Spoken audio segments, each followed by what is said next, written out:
Everybody, time for this week's 10 out of 10, and yes, it's with a friend of mine, a woman I've known probably for the better part of 15 years, and that is the absolutely brilliant makeup artist Kay Montano.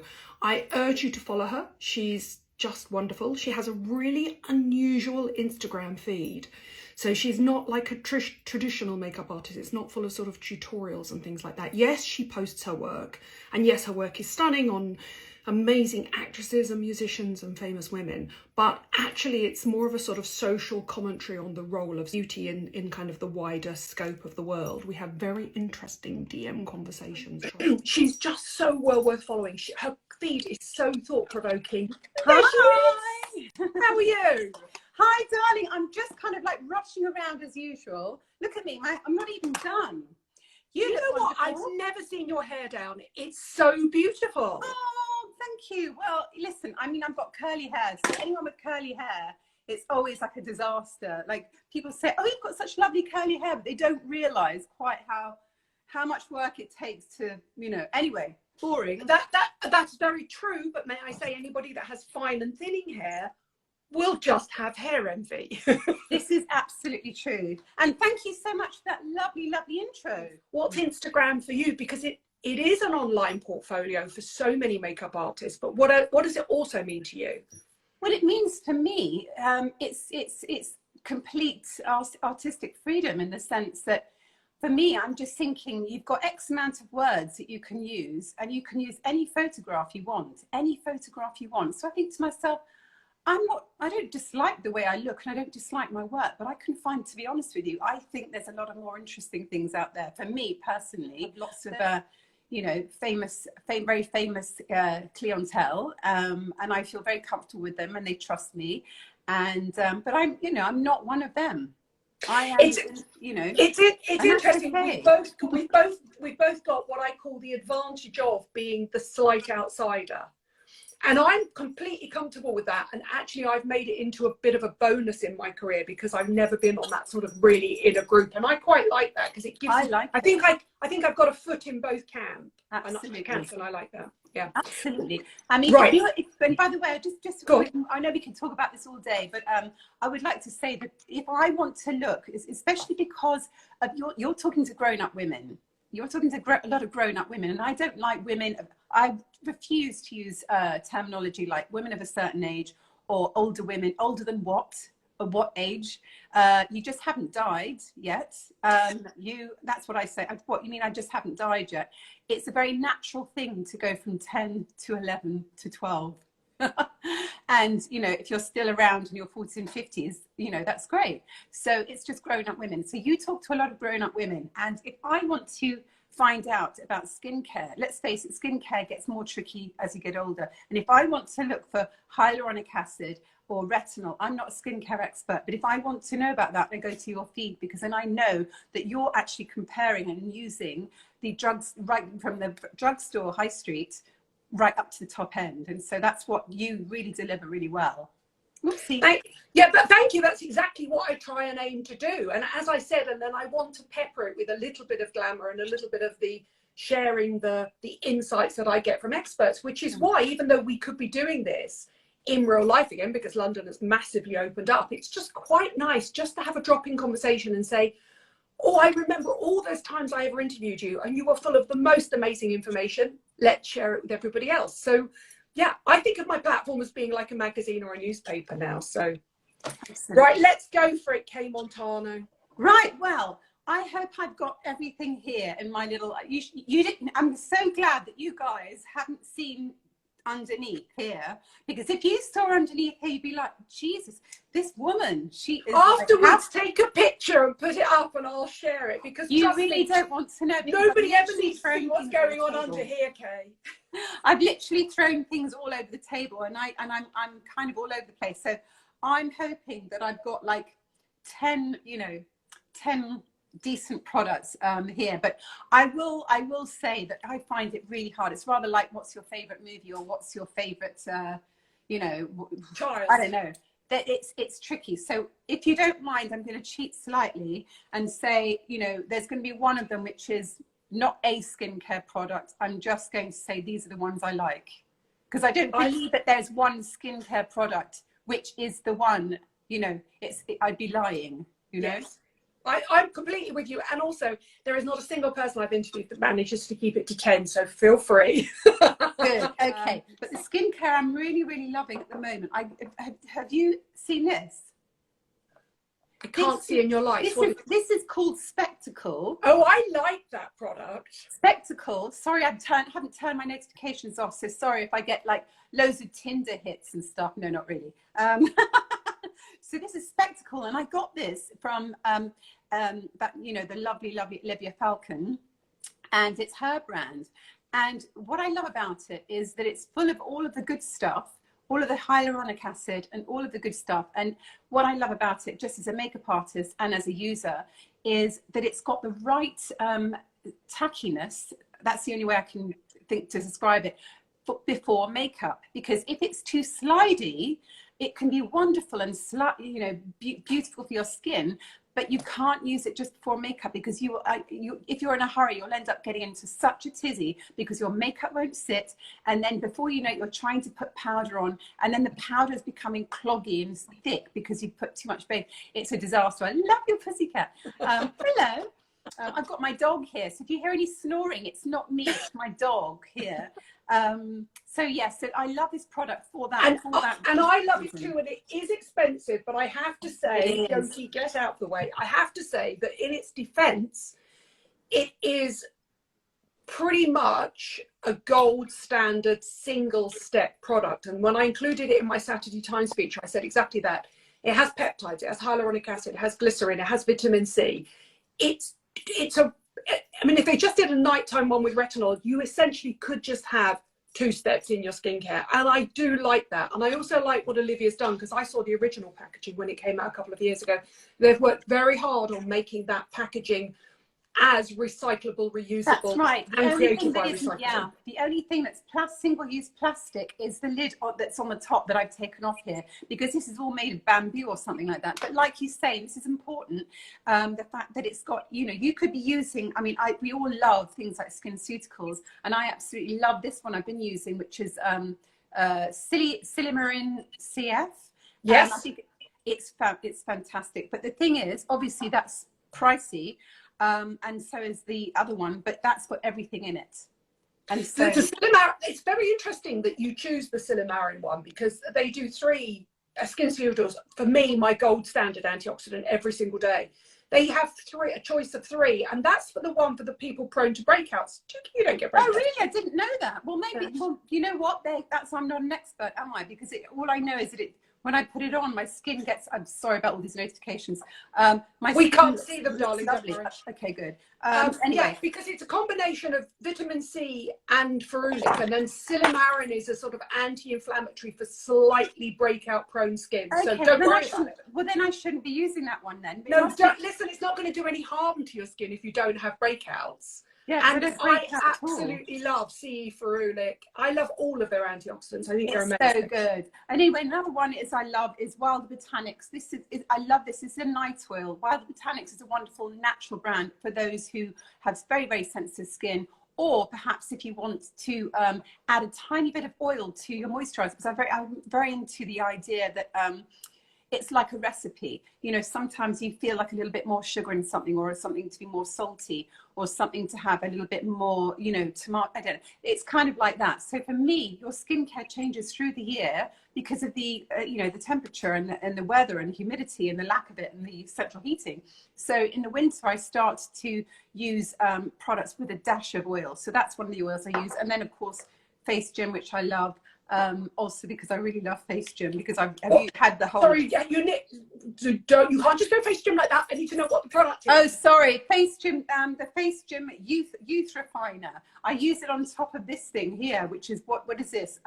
The hydro bound thing, which I use those together on top of each other. I mean, I've got a whole list of things that I use according to how my skin feels. Like if I know that I'm having a late night and I've got to bed late and I've had a couple of glasses of wine, a couple or more, that I'll layer that on, you know. I think that's a really intelligent thing to do. I don't think that we should all stick to the same routine every single day. I wake up every morning and think, how does my skin feel today? And I agree with you completely on that spectacle product. It really does make it gives the perfect slip. So for you, when you go on set and you're suddenly confronted with this actress's face who's just come off a long haul flight and is probably jet lagged and feeling miserable and a bit grumpy, and you sort of wipe her face down and have a look, you go, what is the one step product that will give me enough hydration, will plump her skin, give enough slip? It's one of those fail-safe products, isn't it? Absolutely, absolutely. I mean, you know, thankfully, all of my actresses, they're so. I mean, I learn from them. You know, so it's not a case of me telling them we swap products, but because they're traveling all around the world and they're also working with everybody, so they're collecting. So we're all swapping information. So most of my actresses, like, you know, Julianne Moore, because she's traveling so much, she'll always wear those you know, those under eye things while she's in hair to sort of, you know, plump up the under eye area. And lots of actresses, they come off a long haul flight, will wear a mask, you know, just before that's really, really common. I'll open it, knock, you know, 7:30 in the morning on their door, and then they arrive and they've got their mask on. So those do you have a things particular face mask that you would like, or that you would use with somebody? Is there one in your kit or not really? Do you rely on the in my kit. I mean, the first one, I remember always the Japanese started this, right, or the Koreans. But I remember the Shiseido one years ago. Do you remember? That's the one I always used to have. And obviously since then I've had lots of other ones. The skin is it, how do you say it? Skin 2? Yes, SK2. SK2, that one. But there's another one which is another Japanese one. Yeah, anyway, I mean, they're all pretty good, to be honest with you. I mean, I wouldn't say one's any different from, well, of course they must be different from the other, but some are more moisturizing, or some are more this, that, the other. But, you know, that's I agree with you. I agree with you 100%. It's not my speciality. So anyway, so we've done all of that. We've done. Can I ask a quick question? Yeah. You only appear to work with really, from my experience of the ones I've met, and bearing in mind I worked at Hello for 18 years, I've met a lot of actresses.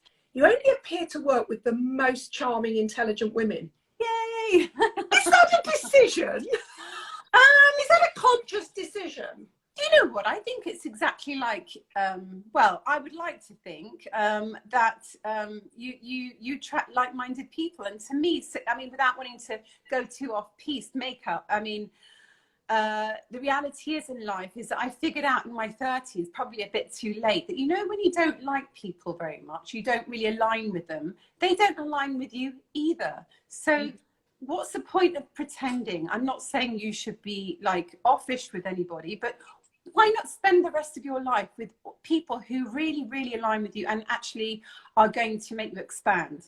So to me, success is not doing what I used to do 20 years ago, which was fly around the world, working with the biggest models, the biggest photographers, flying first class, having platinum airline cards. To me, that was not success. My life was a mess. My health was a mess. It gave me Hashimoto's disease, you know, hypothyroid, because I was so overexhausted, no adrenal. Oh yeah. And I've met a lot of women like that. But now to be more selective, maybe earn less money. That's fine. I don't want to be compensated for my lack of, you know, alignment with my life. So yeah, the actresses that I work with, I absolutely adore. I would like nothing more than to, you know, it takes a lot to make me want to get up in the morning. I don't like getting up early in the morning.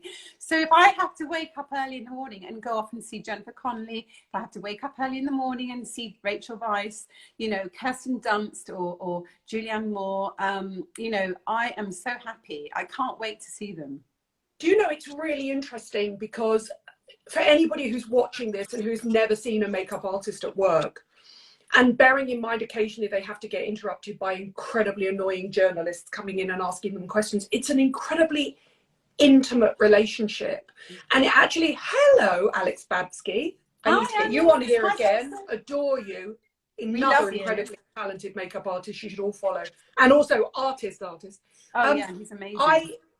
It's such an intimate relationship. Those few hours where you are taking somebody, sort of building them up, making them look their best and feel their best, to go out and face the world. Yeah. And when we say the world nowadays, we obviously mean literally the world, because of digital media and everything like that. I agree with you. From my point of view, if I was famous, I would want somebody that I aligned with, that there would be comfortable silences with, that you would trust implicitly. Yeah, absolutely. I mean, it's chemistry. You know, you want to make people feel really good and really safe, and also you want them to know that you're really there for them. You're rooting for them. You know, and I love that it's like they're my Cinderellas. I wouldn't want to be the person who has to be hyper real all the time. I wouldn't want that kind of pressure. You know, I've been around famous people since I was 16, and I really would not want to be famous at all. No, the best thing about doing what I've done is that I've dipped my toe into that world, and I'm absolutely, yes, I agree completely. And when you speak to some of the women that you've mentioned, like Rachel Weisz and Julianne Moore and Jennifer Connelly, all of whom I've met, they have this ability to be able to dip out of that world and keep their sanity, and they don't crave the spotlight the whole time. So I really admire that. It's really hard to do, and especially when you're a woman who's no longer male gaze woman necessarily. You know, they've all been male gaze women who very much had the roles in the beginning, which you had to have back in the day, where you would have to be, you would basically be the accessory to the male dominant character, right? And let's face it, those roles are never fleshed out. But those women have managed, which isn't easy, to not rely on that too much. So they've ended up carving themselves as dramatic actresses who will continue to work forever. And I find that really admirable, because isn't that what we all want? Isn't that what we all want? We all want to be able to grow, and our jobs reflect our growth. And those around us to reflect our growth, you know? Even the most beautiful women in the world at some point need to supersede their youth and their beauty. Absolutely. And, you know, you can, of course, it's a different type of beauty you grow into, but you want something else than that. Otherwise, you'll be spending the rest of your life trying to being miserable, because this is not the same, you know? Yes. Absolutely, absolutely. I agree completely. One of the most amazing women I ever met was Julianne Moore. And normally I keep it really cool, but I did completely fangirl. And I'm still fangirl every time I work with her. Completely, I'm still a fan. Yeah. So, what else can we talk about? Are we ready to talk about makeup, or do you want to still concentrate on absolutely. Well, I can talk about everything till the cows come home. I'm non-stop. But should we go on to what would you all like to talk about now? Should we talk about like lovely eyes? I mean, eyes are important. Do you want to start with base, the way you would work through it, or not? Absolutely, absolutely. Well, if we're going to start, because I do think you're famous for doing the no base. Yeah, I mean, I'm very much, because that's this kind of school that I come from. And actually, to be fair, I mean, I've come from so many different schools. When I first started, when I was a child, when I was 16, there weren't any decent bases, you know. So, you know, in the 80s, everyone used, if you look back at pictures from the 80s, you know, you can see really beautifully applied makeup, but the girls' faces were often quite cakey and quite white. Do you know what I mean? You know, it was that, even someone. I'm older than you. I'm older than UK. Yes, I remember. You know, even somebody like Sade, look at old pictures, the makeup was beautifully applied, but you're thinking to yourself that base is a little bit chalky. You know, chalky, yes. But it was the aesthetic at the time. Anyway, so I've come from that, and then it got completely stripped down in the 90s with grunge, and we deconstructed everything. We deconstructed every pose, every product, and it's like starting again from scratch. And I started applying makeup in a completely new way with Mary Sorrenti and Kate Moss, and that whole time, where I used to work with them constantly, and worked completely with daylight. No fakery, on film, and used to use things like just work with Vaseline and the light to create the look and stuff. Anyway, but that's going back in time. But we'll go back to basic. You've been through both phases. So if you've been through the sort of heavy Kate 80s and the grunge minimalist 90s, where does that leave you now in terms of a woman who is my age or Julianne Moore's age? Well, that's me. That's what I've got. That's what I wear. This is why I'm so fascinated to know what you choose in terms of concealer and base. Yeah, I mean, I'm one of the few makeup artists that actually loves wearing makeup myself. This is quite natural for me, but I'm going out tonight. I'll be shoving more on in a bit. So will I afterwards. Yeah, I love wearing makeup. To me, not wearing makeup, it's like not being dressed. You know, I think I'm definitely my mother's daughter in that way. So. One thing I'm really quite obsessed by is concealer, because concealer for me, I've always liked the idea of doing a slight wash, because, oh, there's lovely Rosie. Unless you've just come back from a summer holiday and you've got that lovely glow, most of us by this time of year are looking a little bit sallow. So what I'll do is I'll use something like Laura Mercier's tinted moisturizer, as just a little bit in there. And what I've been using on myself recently is Candle Glow, a tiny little bit of this in moisturizer as a tinted moisturizer. So I do think funny things like that as a veil, because I like the veil. I don't like that that sort of trend on Instagram to have that, but they know that those trends exist for this little format. Here we are with a bright light. This is a controlled environment. If you go outside with that face on, you will look like a clown. And so you want to have something that looks great, but you can go outside without looking like you've got an inch thick base on. So I love things like this one here. This is a Chanel one, and this is very orange. Now, I'm very, very olive. And so what a lot of people miss out on is that the minute you've got yellow skin or olivey and you go darker, you don't just use a concealer, which is a lighter version of that olive. You have to go more peach, more tangerine, and then if you're black, you go terracotta, because this whole area here goes grey, this goes grey here, and anywhere you've had a scar goes grey. And in order to neutralize that, I'll try and keep it simple, in order to neutralize that, you need orange. So orange makes the grey into the same color as this. And this is trial and error over years of like wondering how to work it out. And then one day I found this Ben Nye orange, and I was like, oh my God, the eureka moment. The orange got rid of the grey, and so I've been using that ever since. And so Chanel do an amazing one. And then also, what's the Chanel one called? Sorry, the full name. This one is called, it's in that tube like that, and I'm going to have to get my glasses on. So listen, middle-aged women looking at beauty names. It's so small. I know. You know what? I can't even see it. I'll Google it. Don't worry. But this is the concealer. They only do one concealer, Chanel. I'll find it. And anyway, and sorry, can I just say, you're absolutely right on that eureka moment. I was on counter probably 15, 16, 17 years ago, and a young black girl, in fact, she wasn't. She was a young, I would say probably Indian, Pakistani diaspora girl, came up and said, I've got dark shadows under my eyes and I don't know what to do. And not a makeup artist. I didn't know what I was doing. We were there for charity. We were all in it together. And I thought, what counter am I going to take her to? And so I looked for somebody that looked like her, took her to MAC. The MAC person sat her down, got a pot of bright orange color correcting out, and changed this woman's life. Amazing. The purple grey shadows under her eyes just went. I'm so glad to hear that somebody on the counter knew that, because not a lot of people do know that, actually. And it's one of the most, and it sounds really boring in terms of copy, because people want to look at like something, a fabulous product that's going to change them. But actually what changes you the most is suddenly finding the right concealer, because so many women are going around with really, really, really dark circles. And dark circles aren't necessarily bad. Catherine Deneuve, if you actually go on Photoshop, because I love Photoshopping, and I've done an experiment before where I Photoshopped Catherine Deneuve's bags out, she doesn't look as beautiful. She doesn't look as beautiful. So, and also the thing about under eye dark areas is it is very rarely about lack of sleep and tiredness, unless you're a brand new mum and you're breastfeeding 24/7. It's often a result of personally getting older. So I've lost that, I've got that hollow there as you start to lose that. But also it's a part of your skin tone. So if you are Asian or black, that's where your pigment is going to sit, right under there. And absolutely. so you can never change the pigment of your skin. You need to color correct it. And it's the shape of your eyes. Obviously, I've got very big round eyes, so I get that, because that's just, you know.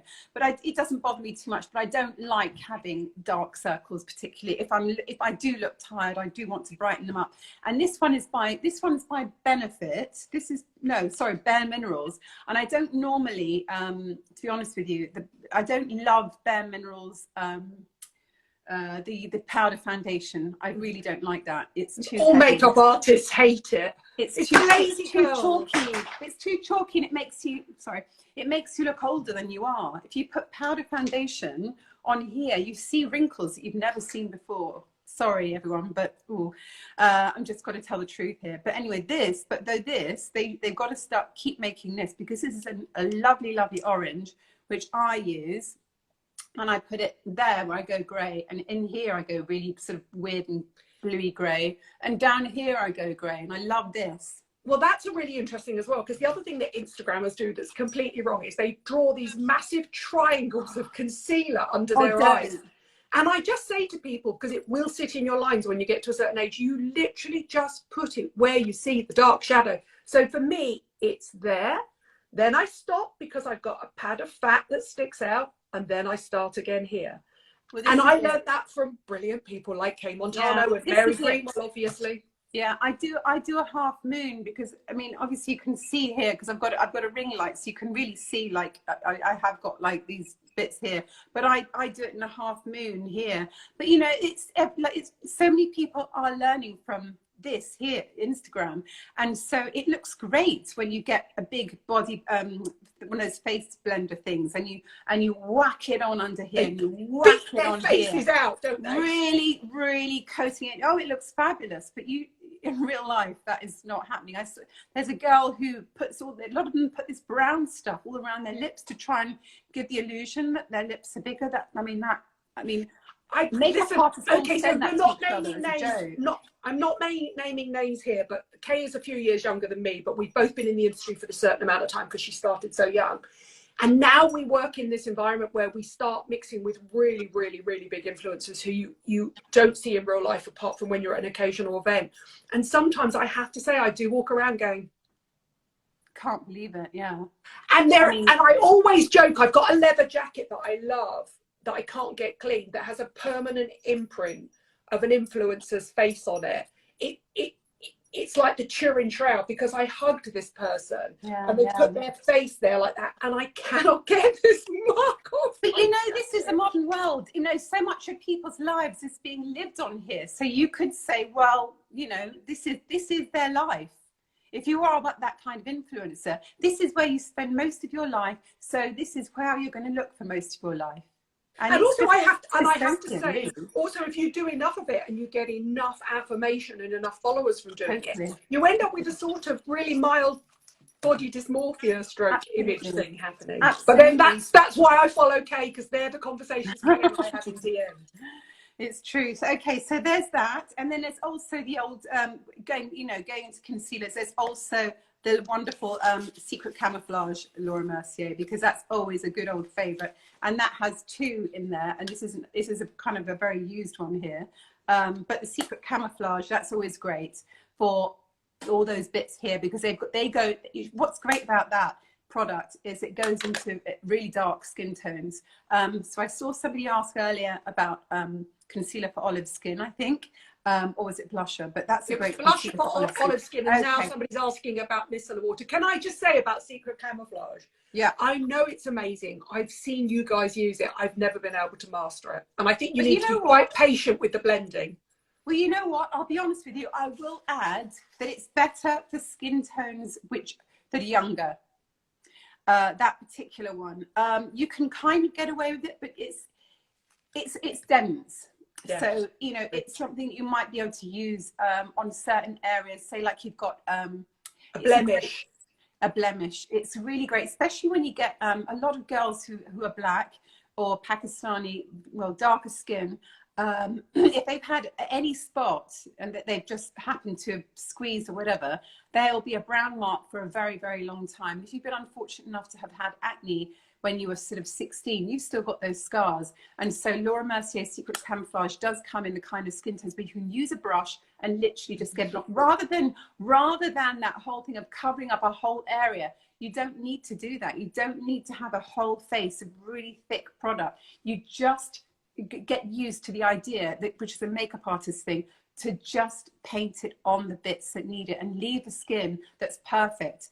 Just leave it alone. That's exactly what I was going to say. When I see people like you use it as an artist, you are literally standing back, going in, coming back out again, going back in. And it's brilliant on broken veins and capillaries and stuff like that, little scars.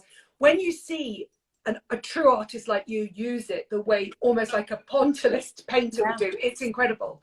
I think the problem with average consumers is we tend not to have the time or the inclination to do it, which is where the Chanel Bare Minerals one comes in. Well, this is the thing. I mean, it does take an awfully long time. I mean, every month, I mean, every sort of time, well, no, every time I look in the mirror, I'm thinking, oh God, here it comes. It's kind of another couple of seconds that get added every single time I put makeup on. Because I'm like, oh, didn't notice that before. And if I honestly, it's taken me so long to put my makeup on now because I've got a vein here which I try and cover. I've got all this poppy vein. We get all these veins here, and it's like they go blue, and I've talked to all the treatment doctors, and they're like, "There's nothing you can do." Do you know what? It's so true. Do you know what happens? So, do you know what happens? Right, I've got a really, really strong one down here, but not on this side, which is strange. And basically, I asked a treatment doctor, and they said essentially, when you get older, you lose the fat of pad, the youthful fat of pad under there. You do, but then fill it. But then and if you start feeling it, the people go weird. Like I remember a male doctor saying to me, just put some filler in here. And I looked at his head and he looked really weird because you're supposed to go in here. And he didn't go in here. You're supposed to go in here, maybe out a bit here. And, and it looked odd. And I was like, okay, I think I'll stick with my veins, thanks. No, but it's really interesting because I'm exactly the same. So in the past, I have obviously tried fillers. And the thing is, I've already got, like, if I was to sit next to you, my face would be really large. I do have a really large Eastern European face. So when you fill it, it just gets bigger and bigger and bigger. Yeah. And all of my features look smaller. I hate filler in my face. Well, it's funny that when you work with it, you kind of have to constantly change your approach. And I can see lots of questions here, which I want to quickly answer. Red outer eye and under eye for Caucasian skin, thanks. If you've got red in your skin, pale yellows work really well. And if you are grown up, I like that term, grown up. If you're a grown up, let's just say you're over 30, 40s, 50s, try using something like a Touche Eclat or all the brands have, Chantecaille, Yves Saint Laurent, they all have those pen forms of clicky pens, and those are very fine. It's a very fine product, and there's no talc in it, and it's perfect for the under eye area. And some of them are very, very yellow, and those are the ones you need for that area. That's a brilliant question. I really like that. Thank you. What else? What about the blusher for? Okay. Said for sallow skin. For sallow skin, okay. Well, I've got a blusher here that I just grabbed from my kit, and it's my favourite. And the annoying thing about Chanel is that you know how they have things. Oh, you're so annoying, Chanel. Not really. You're not really annoying. But they basically discontinue things. I love something and then you can't get it anymore, which is part of the desire. Desire is based on lack. And if it's around all the time and everyone had it, you wouldn't want it, would you? So this one here, it's like, can you see it's kind of orangey? And it's ever so light reflective. And so I use this constantly on my clients because I find when I want to warm up a face and, for instance, they've got a red lip or they've got a dark eye, it needs warming. The face needs warming up, but I don't want to necessarily make their skin darker. What I find with peach and peachy shades and sort of, tangerine shades like this is they warm the skin and balance out the color without making it cold. Because if you're fair, for instance, and you've got red lips or dark eyes and it's quite a cold look, putting pink on the cheeks still has it's all the cool tones. So adding that is a way of adding warmth without it going into the sort of sallowness of tanning products, for instance, which I do like tanning products. But do you know, it's so funny. I was introduced to a peach blusher. This is MAC Peach Powder because I like the powder because I'm lazy. And honestly, it was a life changer for me because I'd been attempting to get a red blusher or a pink blusher because I was attracted to those colours in the palette, and they were wrong for my face. And also, so I do have redness around my nose, and if you put a red on, it picks up the red, whereas the orange doesn't. It sort of hides it. Well, this is the thing, and because redness in the skin is really common. Even me, who is pretty olive, I've got redness around my nose, so I have to, you know, if I use pink on my cheeks and my eyes are slightly red or my nose is slightly red, it picks it up. So this is a way of being able to add a lot of warmth to the skin. And when it comes to blushes and whether to use liquid ones or cream blushes or powder blushes, I would say overall there's two things to consider, and that is the type of skin that you've got. For instance, if your skin is very, very oily and very, very young, cream blushes probably aren't ideal because they will sort of slide around and they might make your skin, they might clog your skin. So definitely powdered blushes are better because they're more stable. And I personally find for work, because I have to have products that are stable, I do tend to use, for red carpets and things, I tend to use powder blushes. But what I do, how I get around it is I don't powder the cheeks. I never ever powder cheeks. You do not want that area powdered. That you want the T-zone powdered, because anything powdered goes, I mean, I probably need loads right now because I didn't whack it on. But anything matte goes back and anything shiny goes forward. So things like this area here, ideally you want that sort of flat, and you want your cheekbones to come out. You want your cheeks to go in, and these are in your your eyelids. You like those to be slightly bright or shiny, or because it adds a sort of a roundness to the eye and things like that. No, you're absolutely right. This is why I used to love interviewing you so much. When I had to write a 3-page feature on red carpet maker, I'm thinking, who can I call who's amazing? I'll call Kay Montano. She knows all the answers. What was the name of that Chanel blush duo? And are you telling me, or were you warning me that it's been discontinued? Oh no, I really hope not. It's called Fleur de Printemps. So that's the flowers of the spring, isn't it? Printemps, yes. Printemps. I'm probably saying it completely wrong. I'm hopeless. My franglais. My French is so bad. I always apologise to brands. It's embarrassing. It's embarrassing, but I love it. I mean, maybe there's something similar. Can you read it? No, it's fine. I'll know exactly what it is. It's the blush duo in Fleur Printemps Spring. Yeah, and it's slightly light reflective. So the combination of not powdering the cheeks and having a light reflective blusher means that whole area it looks like the cheekbones coming out. And that's what you want. That's what you want. Yeah, I agree completely. So we've done concealers. We've done your favourite blush. What else would you like to go on? Someone just said it's been discontinued. Duda07 says that. And now we're going to move on to, should we do lips or eyes, everybody? Chanel. Should we do lips or eyes? What, you haven't chosen a foundation? Are you saying that generally on most days you don't wear a foundation? Let's choose a foundation. You know what? I'm such a slut when it comes to foundation. I'm so sorry. I really sleep around. I haven't got one. But you know what I got the other day, which I really like? Monica Blunder. The Blunder cover. It's really good. It's really, really good. Why I like it is it's like a combination between a concealer and a foundation, but it's got none of the dryness that a concealer has, and yet it's got all of the power of a concealer and the intensity.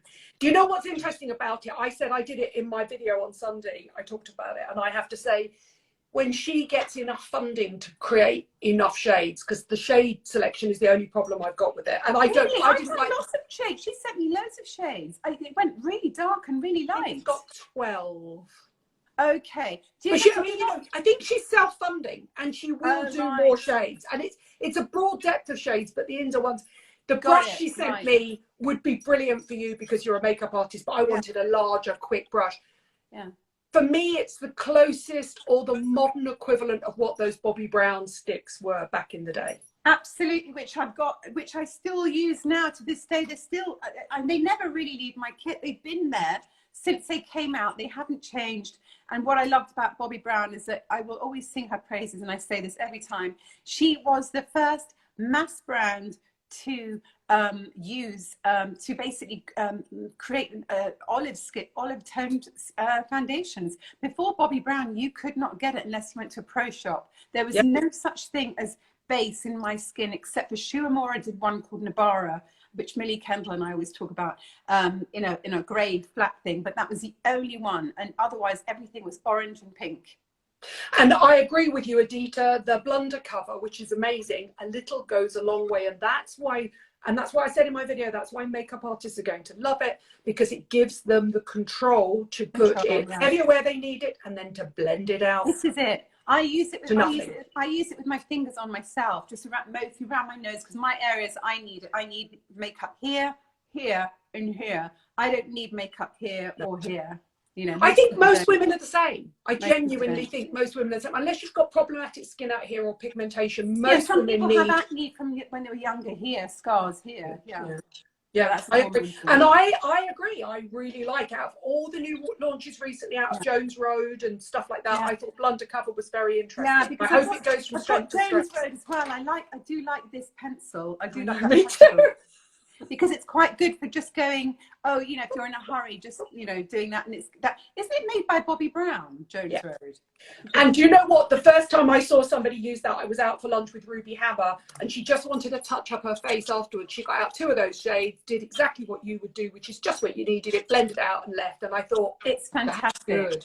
It's really fantastic. So what else should we do? So that's that. And so powder, you know, by the way, powder, ladies, you want to use loose powder. I mean, some pressed powder is great, but I always like loose powder. I like this Pesh one by Chanel. This is great for me because it's it's pale, but it's got such a slight tone of peach, which means it doesn't go ashy.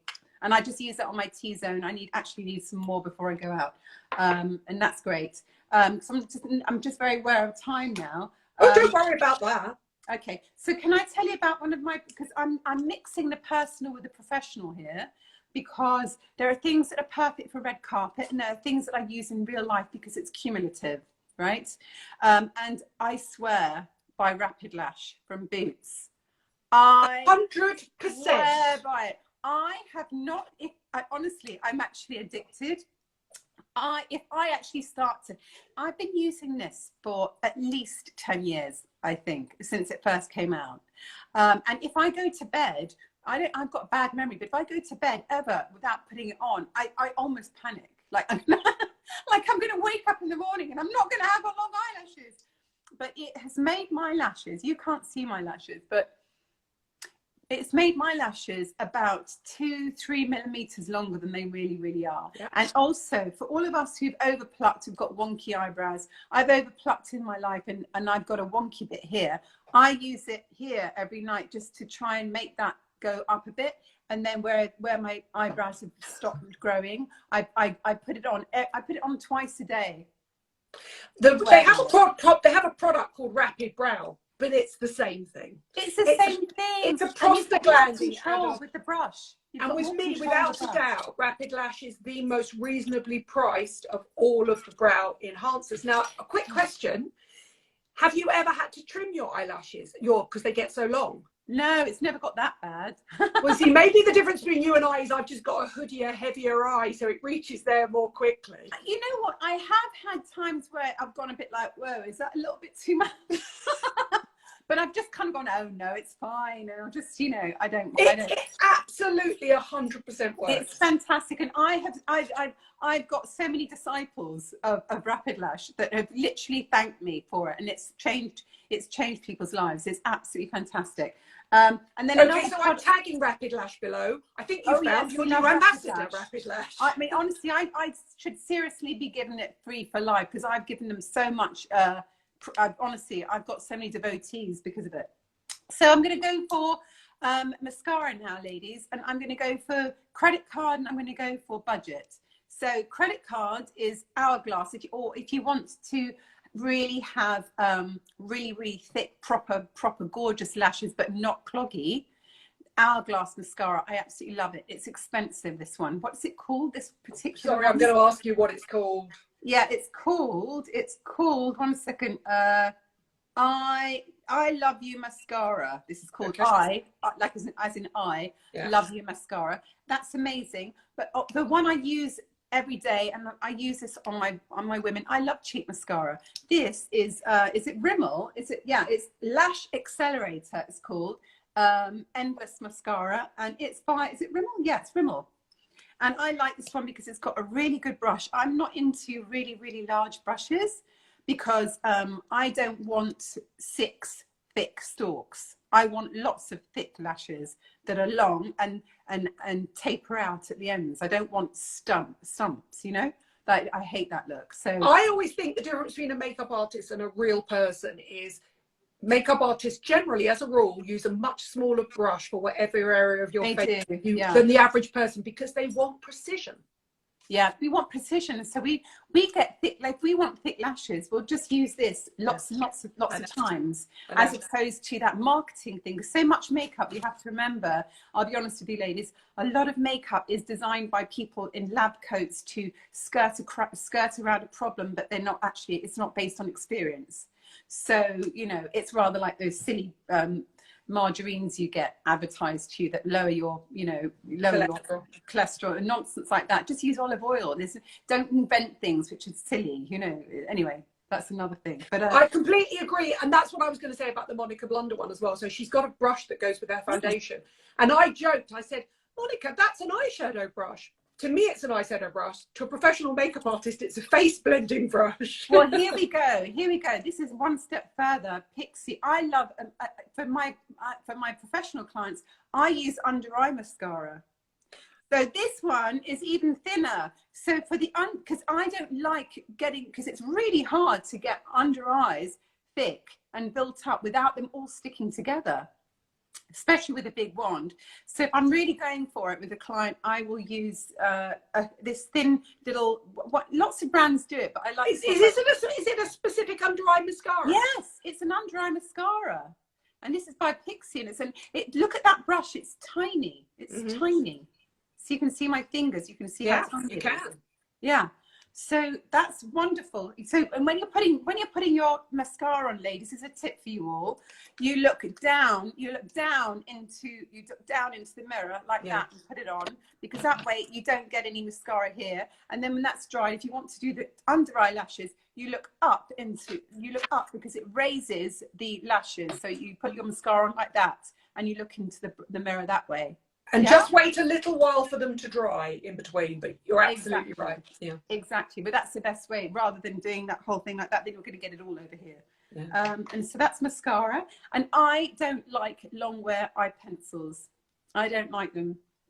I don't like them because once you put them on, you can't work with them. I love using, my favorite look in the world is Bo Derek's, I think my favorite natural makeup in the world is Bo Derek in 10. All she's got on is a brown pencil smudged right into her eyelashes, and then smudged. It's brown, loads of brown pencil and mascara, black mascara. It's a really, really retro look, but it looks so sexy. It just looks so sexy. It's like it's part of the skin. And the one I found recently, that because there's hardly any non-long wear pencils in the chemist anymore, or counters. There's hardly any. I'm sure lots of people will start telling me, oh, there's this one, but I'm really struggling at the moment. Even one of my favorites, Bobbi Brown, she used to have loads and loads of pencils, and Chanel, they've all turned long wear, and they're very dry. And they don't work as well. They don't shift. You can't blend. They don't shift. They don't shift. And a pencil's not supposed to be this hard line. A pencil is supposed to be blendable.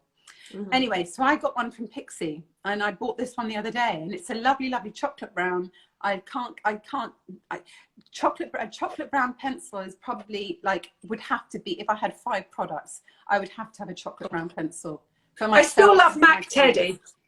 It's the most important product. I still love Mac Teddy. It would be one of my desert island ones, and I feel that it's got that perfect halfway house, so it does last, but it's very, very, very blendable if you get in there. Right. Someone just said they like the By Terry ones. Pixie, yeah, I haven't tried the By Terry ones. I'm sure those are very good. What do you think of the Charlotte Tilbury ones? I find the Charlotte Tilbury Rock and Coal ones really smudgy. Yeah, those are smudgy, actually. Those are smudgy. You're right.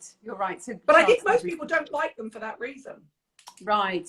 Yeah, because of course, people say people want makeup to last all day. Some people want makeup to last all day, but I find that makeup that lasts all day doesn't really look great. I would rather reapply products, because I actually quite like it when products sink into the skin. I don't like makeup when it's freshly applied. I like it when it's been there for a while, personally. I always like my makeup at the end of the day rather than at the beginning. Yeah. Oh my God, after a couple of glasses of wine, I come back in late at night and I think, oh God, I look great. It's like, I always find I look Then you've got to take it all off and go to bed. It's so sad. Yeah, I know, it's such a waste. It's like, that can't the day start again? Can't I wake up in the morning looking the way I do when I... Sadly, no. If you can't, there's no hope for any of us, Kay. I know, darling. No, it's hard. Anyway, lip liners. Obsessed with lip liners. I am obsessed. I'm obsessed with lip liners which are the same colour as your lips, because I'm going to keep myself look really shiny. You look gorgeous and glowing. Look shiny. Anyway, I love these brushes, by the way. These are lovely and affordable. It's the lovely Pixie Woos girls. What are they called? It's called...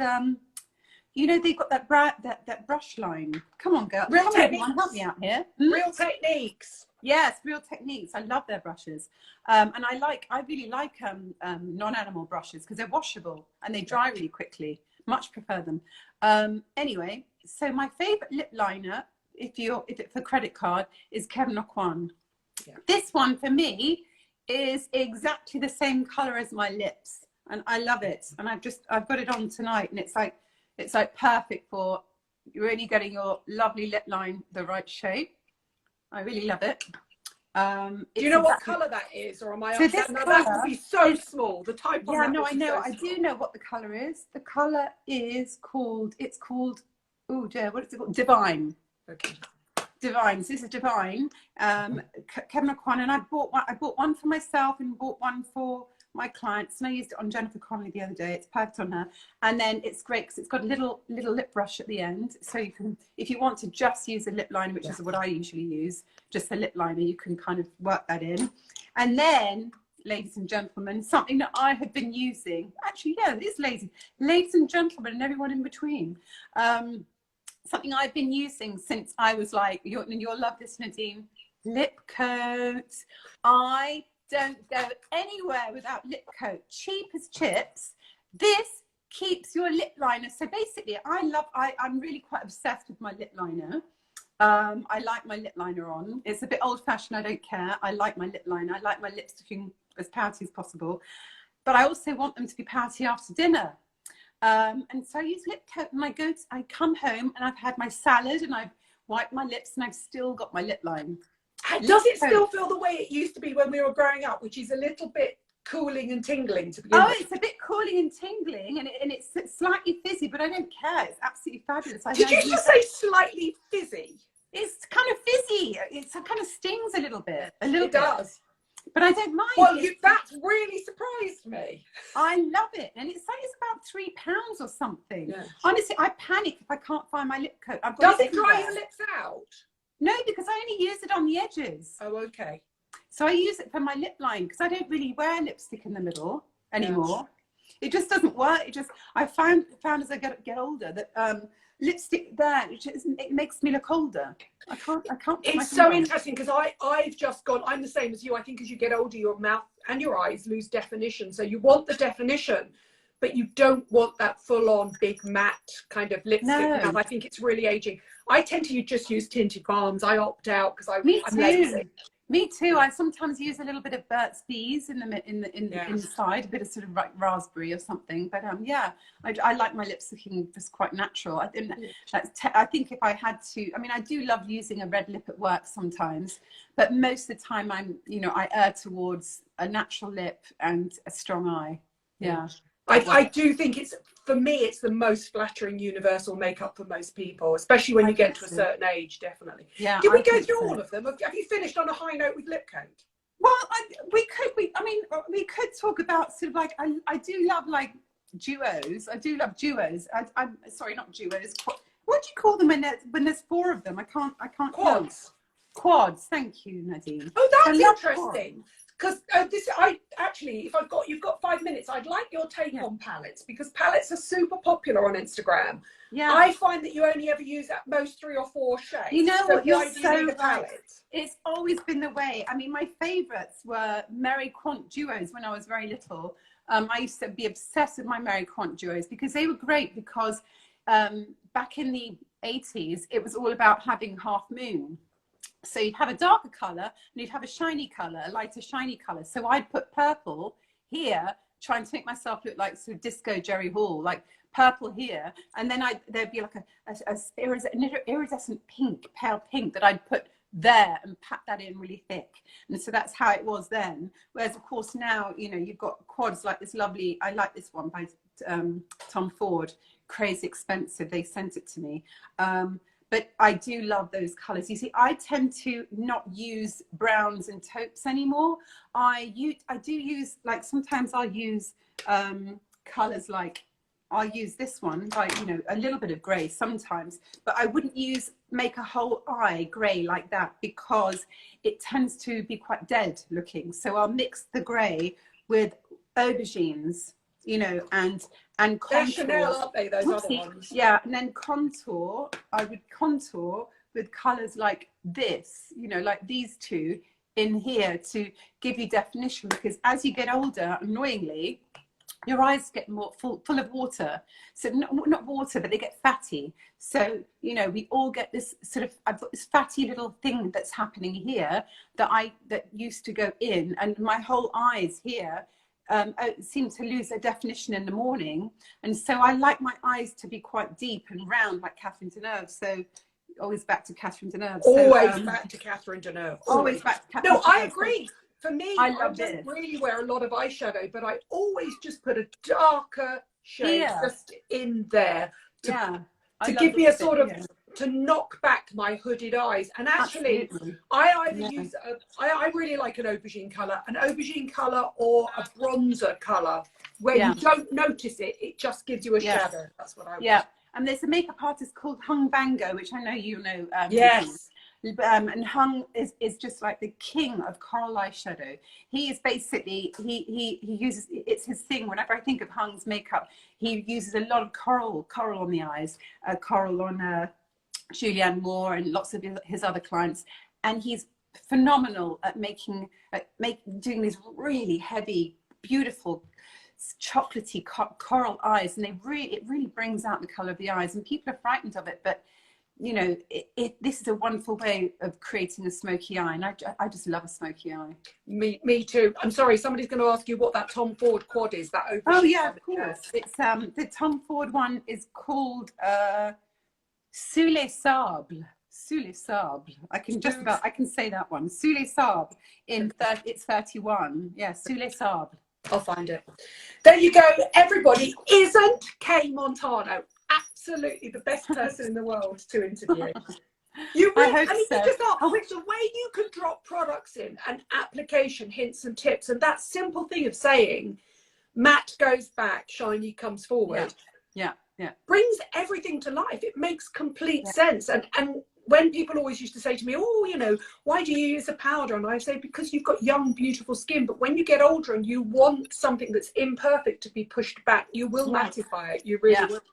Absolutely.